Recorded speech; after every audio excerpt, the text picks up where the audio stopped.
Muchas gracias a los dos por participar en este proyecto un año más. El 23 de febrero de 2022 del año pasado, la Comisión Europea presentó su propuesta de directiva de debida diligencia en derechos humanos y medio ambiente. Francisco, ¿puedes hablarnos de los antecedentes de la propuesta? Muchas gracias, Eva. Es un placer estar con vosotros y quiero en primer lugar agradecer al Instituto Universitario de Estudios Europeos por la invitación a participar nuevamente en este proyecto. Es un placer para nosotros compartir este espacio con vosotros. Con relación a la cuestión que me planteas, los antecedentes, creo que es importante para entender, para contextualizar la propuesta directiva, identificar, tener claros cuáles son esos antecedentes, porque la debida diligencia empresarial en materia de derechos humanos es una cuestión que ha ocupado la agenda y los trabajos de varias organizaciones internacionales, de algunos estados, incluido de algunos estados miembros de la Unión Europea, y también de las propias empresas, incluso antes de adentrarse y de hacerse un hueco importante en el derecho derivado de la Unión Europea. Por lo que se refiere primero a las organizaciones internacionales, la noción de debida diligencia en materia de derechos humanos está presente en los principios rectores sobre empresas y derechos humanos adoptados por el Consejo de Derechos Humanos de las Naciones Unidas en 2011. En este documento, que tiene un carácter programático y no vinculante, la noción de debida diligencia se vincula estrechamente a los derechos humanos, en el sentido de que la misma se proyecta sobre los principales instrumentos internacionales de protección de los derechos humanos. Siguiendo con otras organizaciones internacionales, la Organización para la Cooperación y el Desarrollo Económicos, la OCDE, también se ha ocupado de esta materia y en 2011 revisó sus directrices para empresas multinacionales, unas directrices que datan de 1976, y, entre otras cosas, la revisó para extender esta noción más allá de los derechos humanos, incluyendo ya cuestiones de sostenibilidad y protección del medio ambiente. También debe mencionarse la declaración tripartita de la Organización Internacional del Trabajo, la OIT, revisada en 2017, pero aprobada en 1977, sobre empresas multinacionales y la política social. Su texto también recoge el acervo de los principios rectores de Naciones Unidas. Es decir, en la práctica internacional de todas estas organizaciones internacionales se aprecia cómo diligencia debida y derechos humanos van de la mano, por así decirlo. Pero también, en segundo lugar, en los últimos años algunos estados han adoptado legislaciones internas sobre debida diligencia en materia de empresas y derechos humanos. Merece la pena, yo creo, destacar los casos de Francia y Alemania, porque son estados miembros de la Unión Europea. En el caso de Francia, la ley de 27 de marzo de 2017 obliga a establecer un plan de diligencia debida específico, un plan que consiste no solo en mapear los riesgos, sino que también establece un mecanismo de seguimiento y que exige la publicación de los resultados. Además, esta ley francesa contempla la responsabilidad civil de las empresas por la falta de cumplimiento de estos términos y, en su caso, se prevén reparaciones y, más concretamente, compensaciones por los perjuicios que su incumplimiento haya podido acarrear. Por el contrario, y esto es relevante si lo comparamos con la propuesta de directiva europea que se está negociando actualmente, la legislación francesa no establece ninguna autoridad específica de vigilancia de carácter administrativo. Por lo tanto, se remite únicamente a la vía judicial, a los tribunales internos, que podrán ser instados por cualquier persona física o jurídica con interés legítimo. Por lo que se refiere al otro Estado miembro de la Unión Europea al que aludíamos, Alemania, en enero de 2023 entró en vigor una ley de debida diligencia en las cadenas de suministro para las empresas.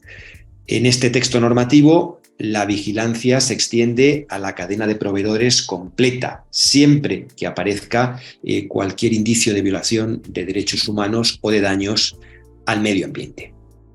En cualquier eslabón de su cadena de valor, la empresa deberá tomar todas las iniciativas a su alcance para prevenir, detener o mitigar estas violaciones de derechos humanos o los daños medioambientales que pudieran haberse producido.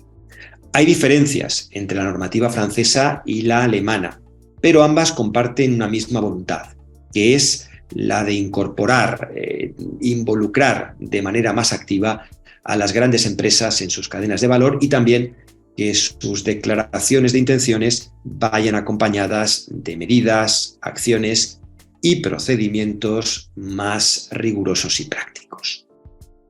Y en tercer y último lugar, la debida diligencia en materia de derechos humanos también se ha desarrollado en el marco privado.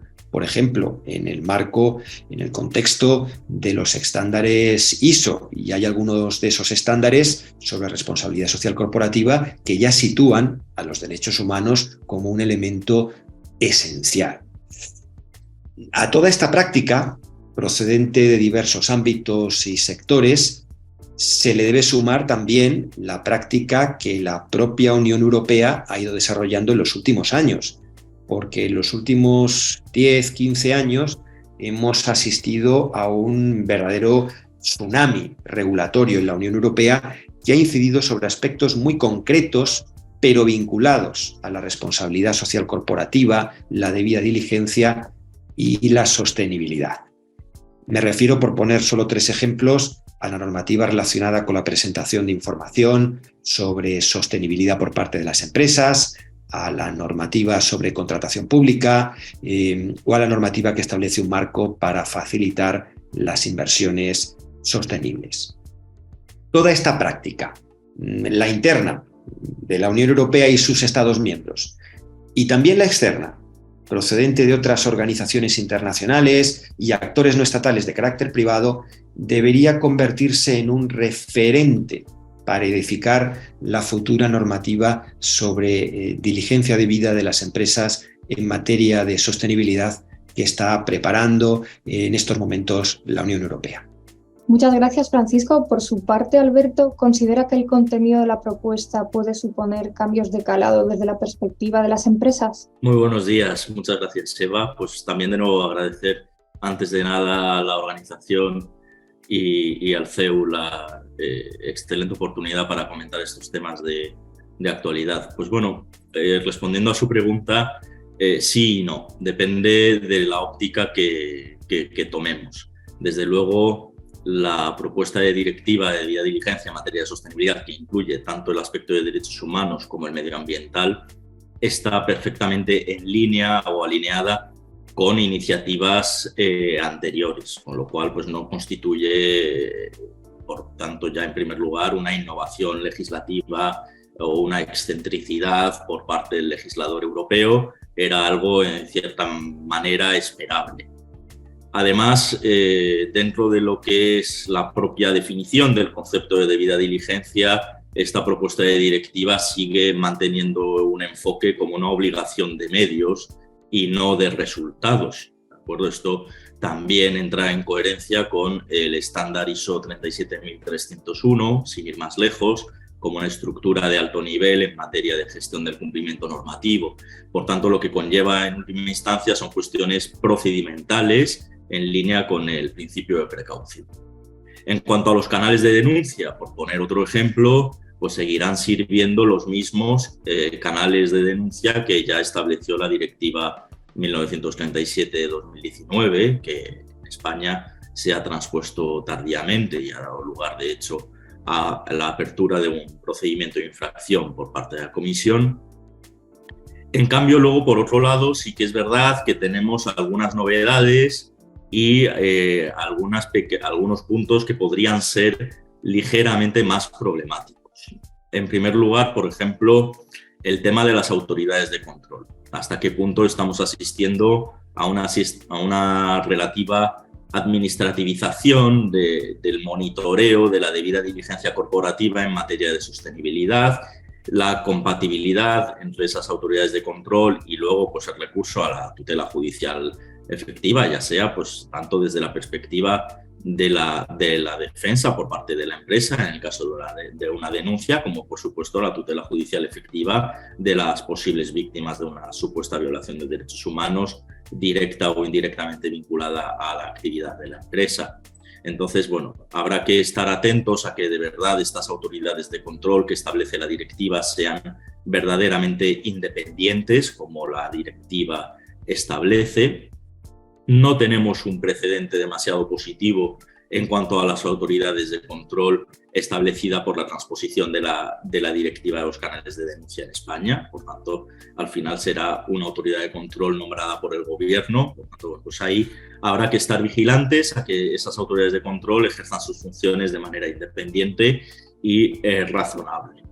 Y luego, por otro lado, cabe preguntarse hasta qué punto los estados están privatizando obligaciones que en realidad les corresponden a ellos mismos. No es otra, aunque solo sea invigilando, de hacer efectivos los derechos humanos dentro de su territorio. En definitiva, esta propuesta de debida diligencia pues sigue un concepto jurídico, sigue siendo la debida diligencia un concepto jurídico indeterminado, pero se va a concretar más. Ya no bastarán con declaraciones de intenciones o con políticas corporativas más o menos genéricas. Las políticas deberán ir acompañadas de procedimientos, los procedimientos, a su vez, fundamentarse en unos indicadores claros que sigan los principales estándares internacionales de research y sostenibilidad. Debe haber una priorización de impactos. El enfoque sigue siendo también el de la doble materialidad, es decir, tanto los impactos que tiene la empresa en su entorno social, medioambiental, como cómo pueden volvérsele en contra a la propia empresa, esa bidireccionalidad de los impactos, y finalmente debe haber un seguimiento claro que siga esos indicadores. Por tanto, sí, sigue siendo un concepto jurídico indeterminado, pero digamos que ya no todo vale o no valdrá solamente con una política corporativa de carácter más o menos bien intencionado y genérico. El esquema Plan Do Check Act que acabamos de describir, pues tampoco es una innovación. De nuevo, no podemos decir en honestidad que se trate de un texto súper novedoso o fuera de la tradición en la materia hasta ahora. Más allá, como digo, del tema de las autoridades de control, cuya concreción habrá que estar vigilantes, y de la privatización de algunas obligaciones en materia de derechos humanos que en realidad tienen los estados. Por último, en cuanto a las cadenas de valor, es probablemente uno de los aspectos más novedosos. Hacer de verdad responsable a la gran empresa respecto de lo que ocurre en los distintos eslabones de sus cadenas de valor. Y esto plantea problemas prácticos muy importantes para las empresas, porque, en primer lugar, para una gran empresa el nivel de exigencia de la opinión pública es mucho más elevado que para una pequeña empresa. A una gran empresa se le puede exigir que conozca hasta el eslabón, digamos, número 20 en su cadena de valor, algo que a una pequeña o mediana empresa tal vez la opinión pública no se lo vaya a exigir. Y desde el punto de vista de la propuesta de directiva no se pone un tope en esa cadena de valor, debe de conocer toda su cadena de valor en términos generales. Podríamos referirnos al principio Know Your Customer propio del sector financiero y de alguna manera una extrapolación de este principio a temas de derechos humanos y de sostenibilidad. Habrá, por tanto, que profesionalizar en las empresas la gestión de los riesgos no financieros. Dentro de los riesgos no financieros, los riesgos ESG, ambientales, sociales y de gobernanza, y de derechos humanos, para conseguir una trazabilidad de esos riesgos en nuestra cadena de valor.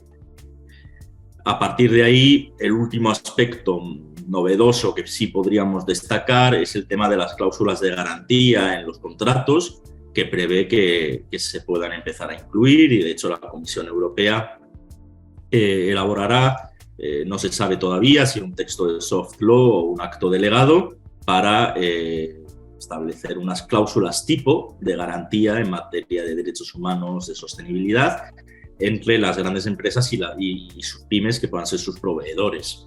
En estos casos, además, estas cláusulas de garantía obligan a que un tercero independiente las verifique.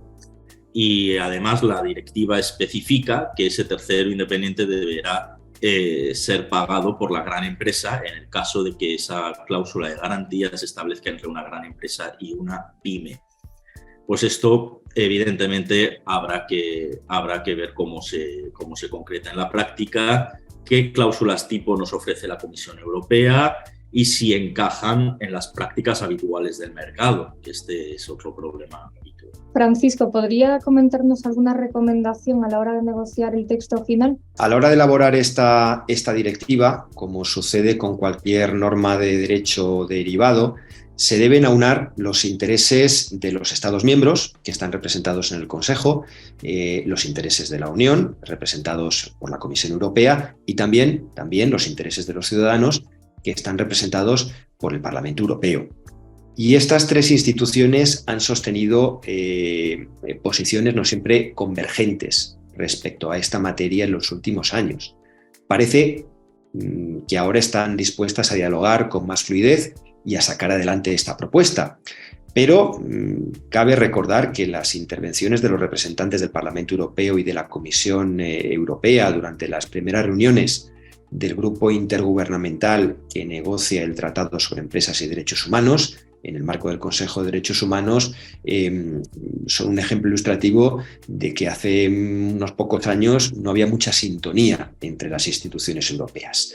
El escenario parece haber cambiado y ahora sí se dan las condiciones para que esta propuesta salga adelante conforme al procedimiento legislativo europeo, un procedimiento que está basado en el diálogo interinstitucional.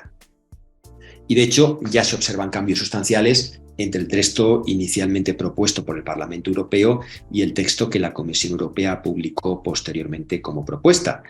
El Consejo recientemente también ha formulado observaciones muy interesantes a la propuesta de la Comisión, matizándola. Parece que vamos por el buen camino. Diálogo, diálogo y diálogo, que es lo que toca. En todo caso, para responder a esta pregunta, debo recordar algo que ya expuse anteriormente. Ya existe una práctica en la materia, tanto externa a la Unión Europea como propia de la Unión Europea. Se ha creado lo que podíamos denominar como un ecosistema de estándares internacionales externo a la Unión y al mismo tiempo también ya hay un acervo comunitario sobre la materia. Los principales actores en presencia de carácter público, estados y organizaciones internacionales, y privado, las empresas transnacionales, han venido alcanzando consensos en los últimos años. Y eso es algo que no debe despreciarse. E incluso algunos de esos consensos se han plasmado en instrumentos de carácter vinculante, por ejemplo, en normas de derecho derivado europeo y también en normas internas en algunos estados, como ya hemos visto. Por tanto, esta práctica que ya existe debería, a mi juicio, guiar la agenda de las negociaciones, debería guiar el diálogo interinstitucional para conseguir la aprobación de la propuesta de directiva europea. Alberto ya nos ha ilustrado sobre algunos de los retos y desafíos más importantes de carácter jurídico que presenta esta propuesta en el plano sustantivo, en el plano material. Para alcanzar acuerdos y consensos conviene no perder de vista el ecosistema internacional y el acervo comunitario ya existente.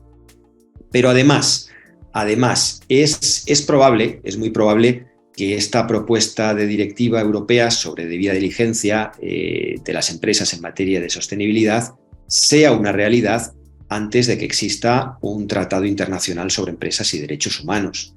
Un tratado que se viene negociando en el marco de un grupo intergubernamental creado en el seno de las Naciones Unidas. Es lógico porque las negociaciones de este tratado están avanzando de una forma muy lenta y en su caso, si el tratado fuera firmado, posteriormente habría que ratificarlo para que entrase en vigor. Esta situación de posible existencia de una norma comunitaria europea antes de que exista una norma internacional general que puedan regular ámbitos materiales similares y por tanto pueda generar cierto solapamiento, yo entiendo que pueda generar cierta incertidumbre para los operadores económicos. Es perfectamente comprensible, porque si el futuro tratado internacional establece un régimen jurídico distinto a la normativa europea ya en vigor, entonces habrá que modificar esta última para que la Unión Europea y sus Estados miembros puedan eventualmente y ahora estamos haciendo un ejercicio de mera hipótesis de laboratorio, puedan ratificarlo y asumir plenamente sus obligaciones internacionales, si en el momento que proceda así lo estiman oportuno, por supuesto. Esta es otra razón más para que la Unión Europea y sus Estados miembros sean muy sensibles hacia el ecosistema internacional y el acervo normativo ya existente en materia de debida diligencia, sostenibilidad y derechos humanos.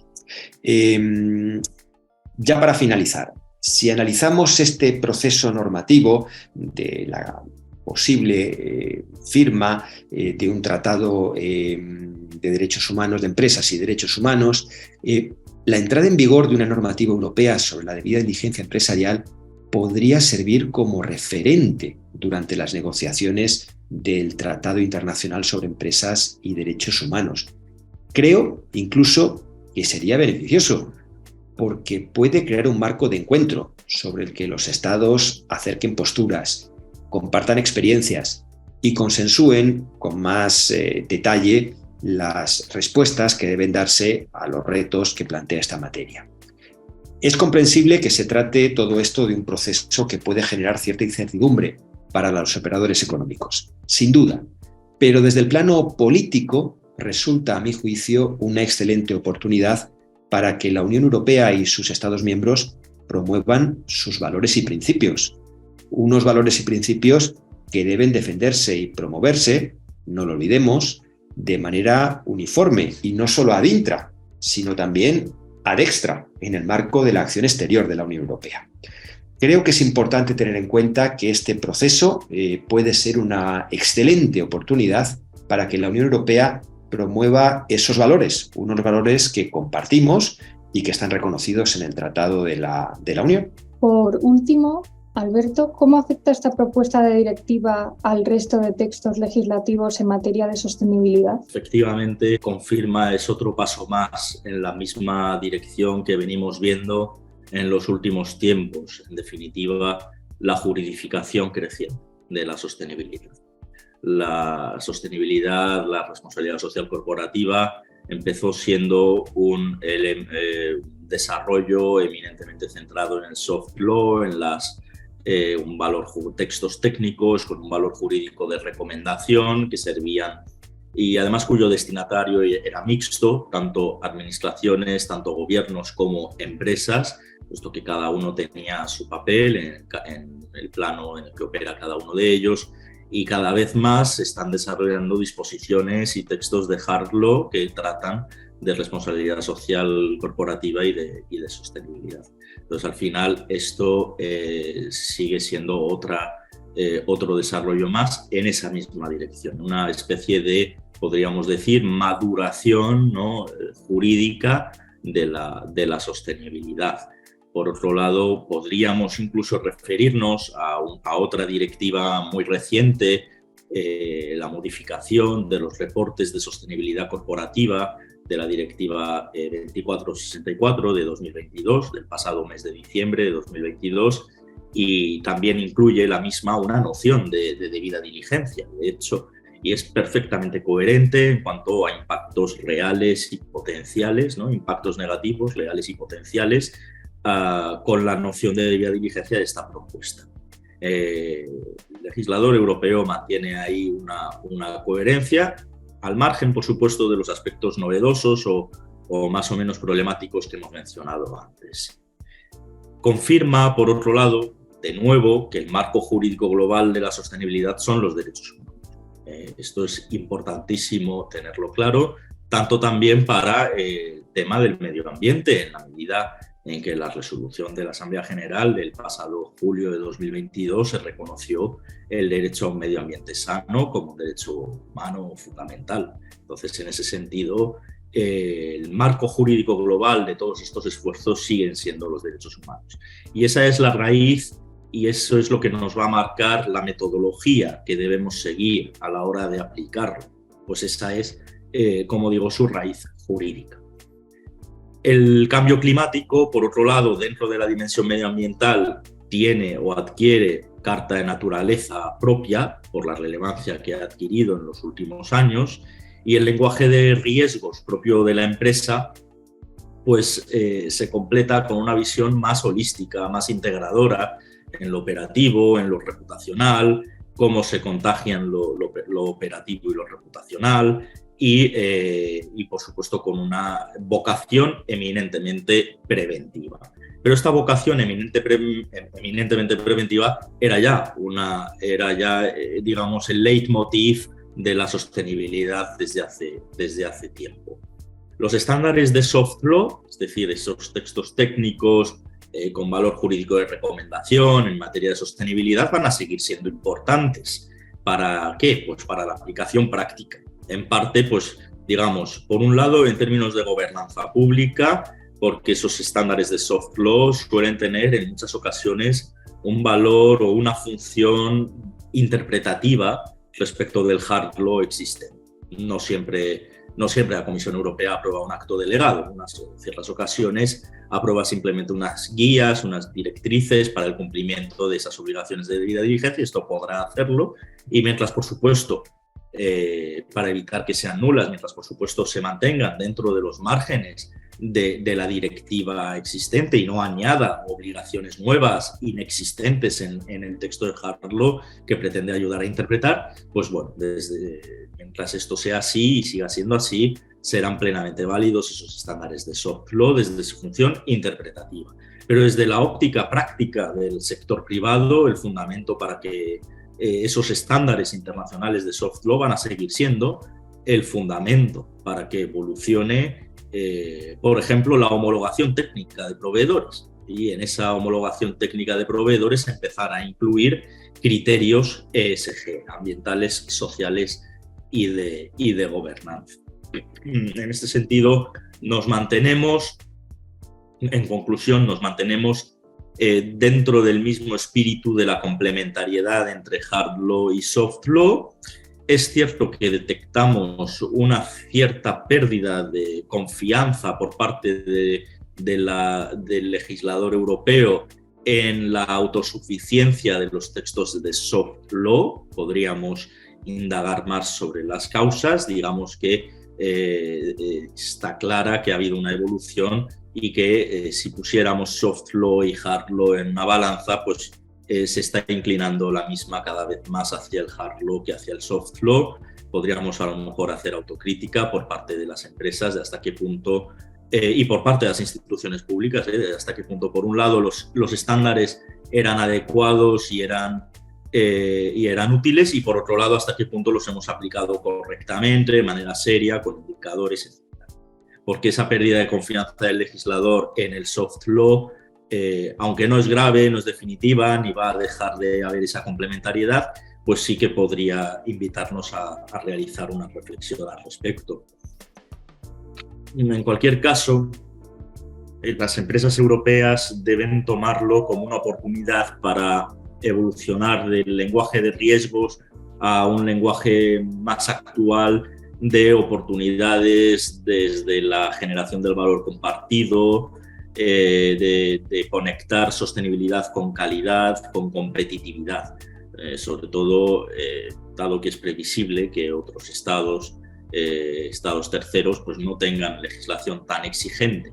Por tanto, pues tendremos, las empresas desde ese punto de vista tendrán que seguir siendo competitivas y conectar estos esfuerzos, no caer con la calidad y con la competitividad, no caer, dicho de una manera más coloquial, en la burocratización, ¿de acuerdo? Entonces, bueno, pues estos serían los puntos principales. Yo creo que el ámbito de la sostenibilidad se está equilibrando entre soft law y hard law, sigue prevaleciendo esa complementariedad entre los dos ámbitos. Muchas gracias a los dos. Muchas gracias, un placer. Muchas gracias, Eva.